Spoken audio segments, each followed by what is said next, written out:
Aroma daun pisang yang dikukus tercium.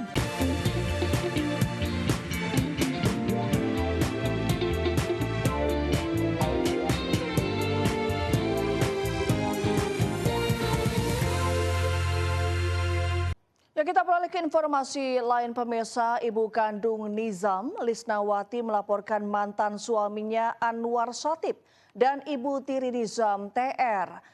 Lisnawati bahkan mengungkap kerap mendapatkan KDRT saat mengandung Nizam oleh mantan suaminya.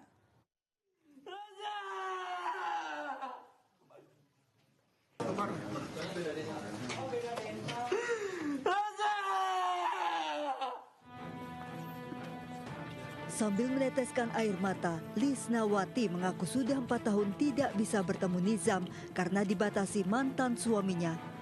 Hingga ia baru bisa bertemu saat Nizam, anak kandungnya, sudah tak bernyawa. Didampingi tim kuasa hukumnya, Lisnawati, ibu kandung Nizam Syafei, melaporkan mantan suaminya Anwar Satibi atas dugaan penelantaran korban. Ia juga mengaku selama menjalani rumah tangga dengan mantan suaminya mendapatkan perlakuan KDRT bahkan selama mengandung Nizam. Sering dipukul, sering dijambak gitu. Termasuk sama almarhum tidak Bu waktu itu? Enggak, kan masih bayi juga. Masih bayi. Waktu dalam kandungan juga, udahlah kamu meninggal sama anak saya, bari bawa motornya diabrut-abrutin gitu.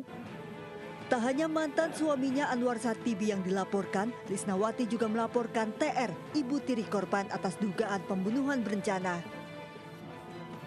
Hingga kini polisi belum menetapkan tersangka meski status kasus sudah naik tahap penyidikan. Dari Sukabumi, Jawa Barat, Budi Setiawan, iNews melaporkan.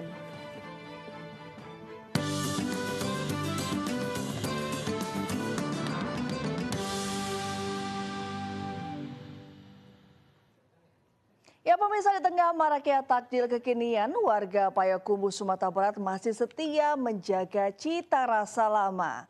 Ya, bongko merupakan kue tradisional berbungkus daun pisang, selalu hadir dan diburu saat bulan Ramadan. Berikut liputannya.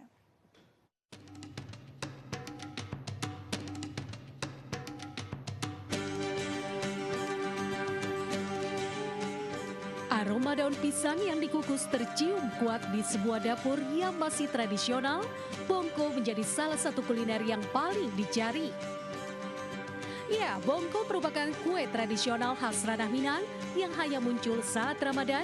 Dan uniknya, di luar bulan puasa kue ini nyaris tak ditemukan oleh warga.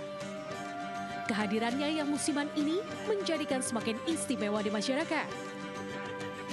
Proses pembuatannya terbilang sederhana. Bongko yang terbuat dari tepung beras dimasak bersama dengan santan, gula aren, dan air pandan hingga mengental dan bertekstur padat. Adonan kemudian dibungkus daun pisang dan dikukus beberapa menit hingga matang. Bongko memiliki rasa manis dan teksturnya yang lembut menjadikan bongko cocok sebagai menu berbuka puasa. Dari awal bulan masak, dari jam biasa dibikin anak, dari mulai jam 8, jam 10 udah masak. Udah siap, bisa di order. Sehari bisa menghabiskan berapa porsi, Bu? Paling sedikit 400, kadang-kadang lebih. Dalam sehari, Titi bisa menjual hingga 400 bungkus bongko. Mulai berjualan sejak pukul 2 siang hingga menjelang azan maghrib. Terdapat 2 varian yang ditawarkan, yaitu bongko original dan bongko dengan campuran roti. Keduanya sama-sama menjadi favorit para pembeli. Harganya pun terbilang terjangkau, sebesar Rp6.000 saja per bungkusnya. Dari Payakumbuh, Sumatera Barat, Agung Sulistyo, iNews melaporkan.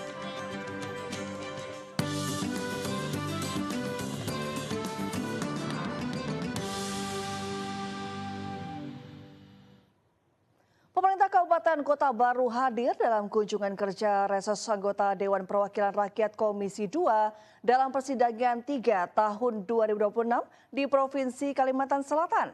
Kegiatan ini dalam rangka pengawasan terhadap BUMD yang memberikan kontribusi terhadap pendapatan daerah. Acara yang berlangsung di Gedung Mahligai Pancasila dihadiri para bupati dan wali kota Kalimantan Selatan serta wakil menteri dalam negeri. Kegiatan ini menjadi bagian dari fungsi pengawasan DPR RI terhadap peran badan usaha milik daerah dalam mendukung peningkatan pendapatan asli daerah atau PAD. Pimpinan Ketua Komisi 2 DPR RI M. Rifki Nizami Karsayuda menekankan pentingnya optimalisasi terhadap BUMD sebagai motor penggerak kemandirian fiskal daerah.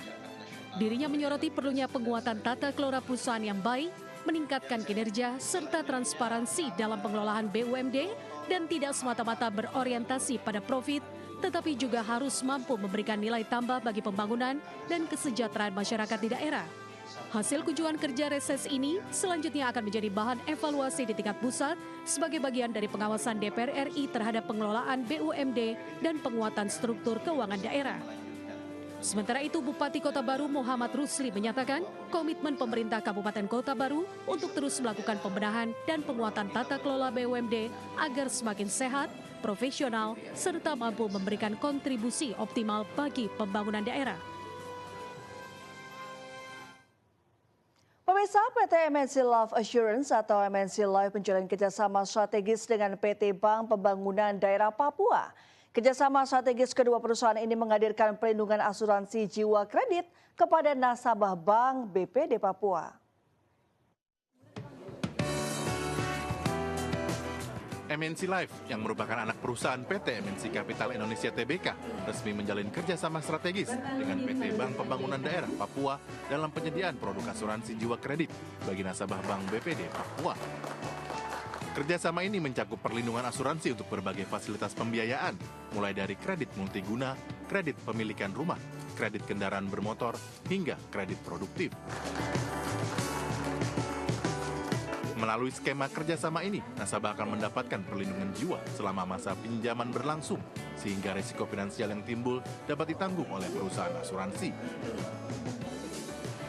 Kerjasama MNC Life dengan BPD Papua merupakan langkah strategis untuk memperluas akses pelindungan asuransi jiwa kredit, khususnya bagi masyarakat Papua dan sekitarnya, sehingga nasabah dan keluarganya merasa lebih aman sekaligus mendukung kualitas portofolio kredit perbankan yang berkelanjutan untuk di daerah Papua.